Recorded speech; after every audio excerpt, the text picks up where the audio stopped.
皆さん、こんにちは。ゆいです。こんにちは、あきらです。私たちの日常日本語チャンネルへようこそ。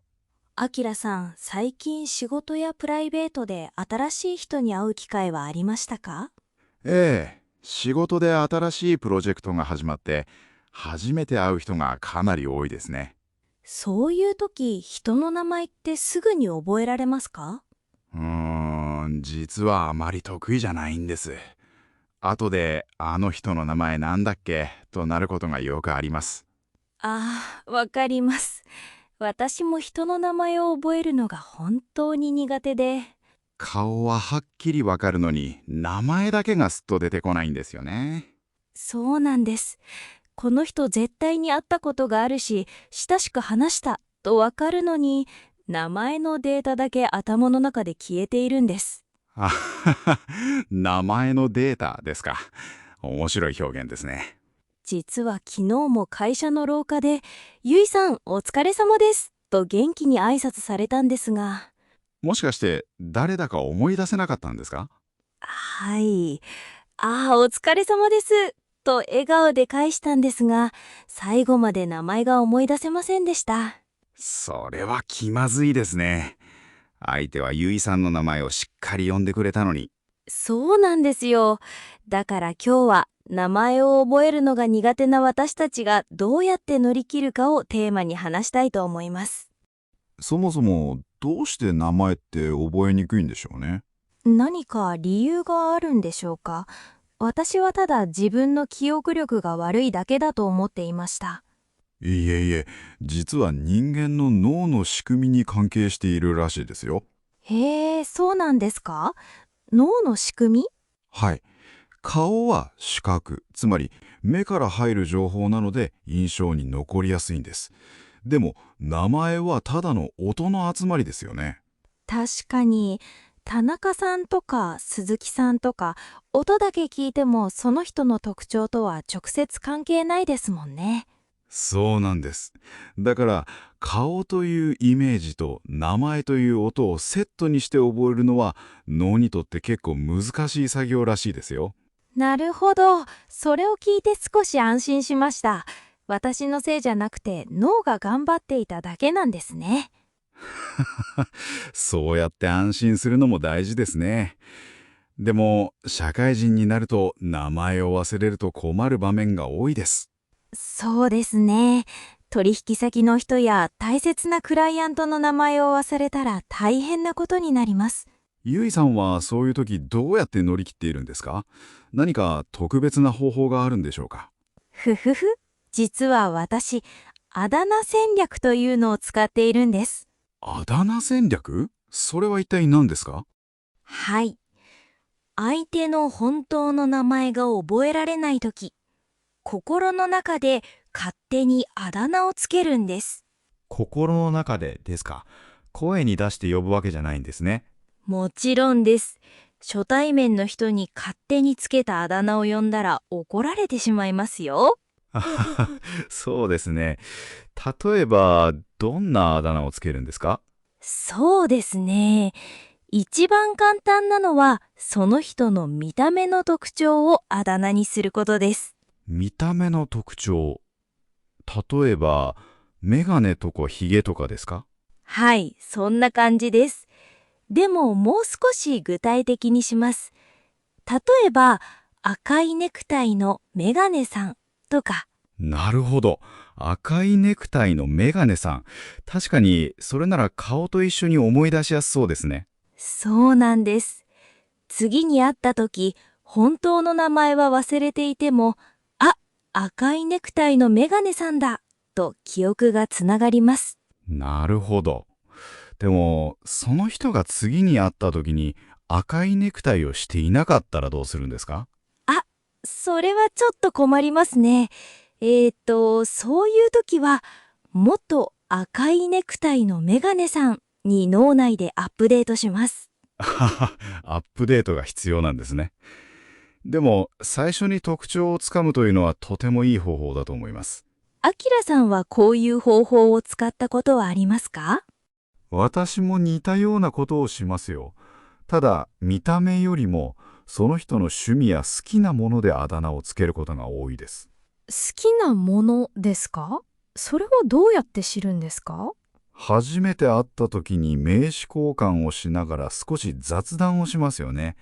週末は何をしているんですかとか。なるほど。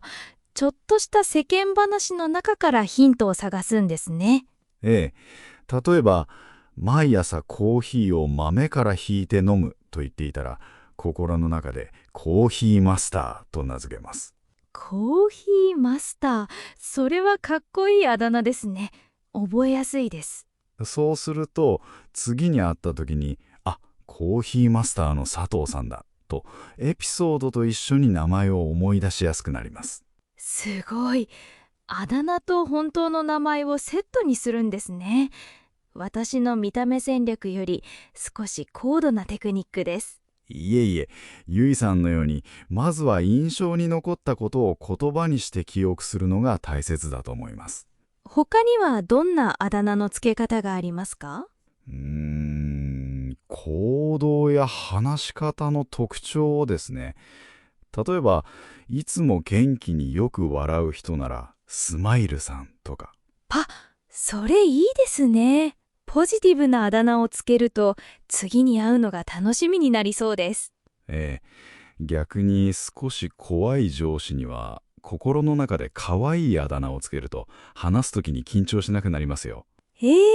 本当ですか？例えばどんな可愛いあだ名をつけるんですか？いつも怒っている厳しい部長を心の中でこっそりプンプン丸と呼んだり。ぷんぷん丸、それはずるいです。怒られても心の中で笑ってしまいそうです。でも、あきらさん、あだ名をつけるのは楽しいんですが、本当の名前はどうやって引き出すんですか？そうですね。あだ名だけ完璧に覚えて本名を忘れたら意味がないですからね。そうなんです。私、赤いネクタイのメガネさんのままで、結局、田中さんという本名が出てこないことがよくあります。私の場合は、あだ名と本名の名前でダジャレを作るようにしています。ダジャレ？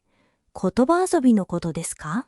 例えば、佐藤さんがいつも砂糖を入れた甘いコーヒーを飲んでいたら、砂糖が好きな佐藤さんとか。あはは、それはわかりやすいですね。でも、そんなにうまく毎回ダジャレになりますか？ならない時も多いですよ。そういう時は強引に音を結びつけます。強引に。例えばどんな風にですか？例えば、松本さんという人がいて、その人はいつもまつげが長いとします。はい、まつげが長い松本さんですね。そしたらそのまま、まつげが長い松本さんとセットで覚えます。最初の松という音が同じですね。確かに、それなら本名も思い出しやすいかもしれません。そうなんです。少しでも共通点を見つけると、脳が思い出すヒントになるんですよ。なるほど。私も次から見た目だけじゃなくてダジャレ戦法も試してみようかな。ただこのあだ名戦略には一つすごく大きな危険があるんです。危険ですか？まあ、想像はつきますが。はい。うっかり口に出してあだ名で呼んでしまうことです。やっぱり、それは一番やってはいけないミスですね。そうなんです。私以前本当に失敗しそうになったことがあって、なんて読んでしまったんですか？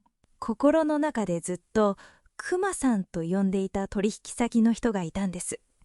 体が大きくてとても優しそうな人だったので、はい、クマさん。イメージしやすくていいあだ名ですね。ある日その人から電話がかかってきて、急いで出た時に、いつもお世話になっておりますクマと言いかけてしまったんです。うわ、それは危ない。心臓が止まりそうですね。本当に止まりましたよ。とっさに熊本プロジェクトの件ですねと無理やりごまかしました。素晴らしい起点ですね。よく一瞬でそこから熊本につなげましたね。冷や汗をたくさんかきました。それ以来、動物のあだ名をつけるのは少し気をつけようと思いました。確かに、万が一相手に聞こえてしまっても大丈夫なように、ポジティブで安全なあだ名にしておく方がいいかもしれませんね。あきらさんはあだ名以外で名前を覚えるために気をつけていることはありますか？一番効果的なのは、初めて会った時に会話の中で相手の名前を何度も呼ぶようにすることですね。なるほど。佐藤さんはどう思いますかみたいに意識して言うんですか？ええ、そうです。声に出して言うことで、自分の耳でもその音を聞くので記憶に残りやすいんです。確かに。私はいつも、はいとか、そうですねだけで返事をしてしまうことが多いです。会話の途中で名前を呼ばれると、相手も親近感を持ってくれて嬉しい気持ちになりますから、一石二鳥ですよ。いいですね。コミュニケーションもスムーズになりそうです。それに別れるときに、佐藤さん、今日はありがとうございましたというのも大事ですね。その通りです。最初と最後でしっかり名前を呼んでおくと、次に会った時もすっと思い出しやすくなります。わかりました。これからは心の中のあだ名戦略と実際の会話での名前をたくさん呼ぶ作戦を両方使ってみます。と名前を覚えるのが今よりずっと得意になりますよ。今日は名前を覚えるのが苦手な私たちがどうやって乗り切るかについてお話ししました。人の顔と名前を一致させるのは脳にとっても難しい作業なので、自分なりの工夫が必要だという話でしたね。はい。心の中であだ名をつける方法やダジャレで覚える方法、そして会話の中で何度も名前を呼ぶ方法を紹介しました。リスナーの皆さんも人の名前を覚えるための面白いアイデアやテクニックがあればぜひ教えてください。うっかりあだ名で呼んでしまってこんな失敗をしたというエピソードもコメント欄でお待ちしています。それから今日私たちが話した内容の日本語スクリプトは一番上のコメントにリンクがあります。シャドーイングや新しい単語の確認にとても便利なので、ぜひチェックしてみてくださいね。このポッドキャストが役に立った、面白かったと思ったら、ぜひチャンネル登録といいねをお願いします。皆さんの応援が私たちの励みになります。これからも一緒に楽しく日本語を勉強していきましょう。それではまた次回のポッドキャストでお会いしましょう。今日も最後まで聞いていただきありがとうございました。さようなら。